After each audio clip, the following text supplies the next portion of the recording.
Salut à tous, alors petite actu sur Automobile Propre, Mercedes mise sur l'électrique plutôt que les carburants synthétiques. L'utilisation des énergies fossiles dans une voiture est une problématique en termes d'écologie et d'épuisement des ressources, n'est-ce alors des solutions alternatives, comme les motorisations électriques pour ne citer qu'elles. Les carburants synthétiques peuvent également constituer une option envisageable, sauf pour Mercedes. Il y a quelques semaines, McLaren a annoncé son intérêt pour ce type de carburant pour l'avenir de ses sportifs, plutôt qu'une motorisation entièrement électrique.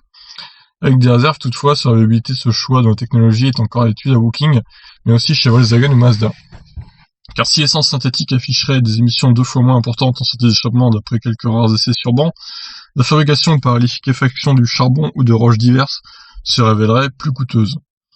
Du côté de Stuttgart, le Synfuel, contraction pour Synthetic Fuel, ne verra pas le jour avant une dizaine d'années sous un capot orné de l'étoile.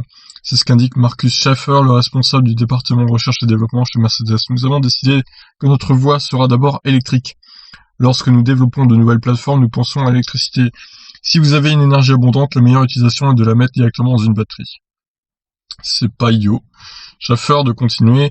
S'il y avait plus d'énergie propre disponible, alors les premiers clients seraient probablement dans l'industrie aéronautique. Loin, bien plus tard, et je ne vois pas cela dans les 10 prochaines années, viendra l'industrie automobile. La marque devrait donc conserver sa feuille de route entamée avec le Mercedes EQC avant de songer à utiliser une technologie alternative pour les motorisations thermiques. Oui, alors le EQC qui marche pas très bien hein, niveau vente, on va pas se mentir, et pourtant pour l'avoir essayé, il est pas mal ce véhicule. Certes, il est très cher évidemment, comme le dit e-tron d'ailleurs, mais bon, il est plutôt qualitatif. Donc c'est un peu dommage qu'il ne fonctionne pas.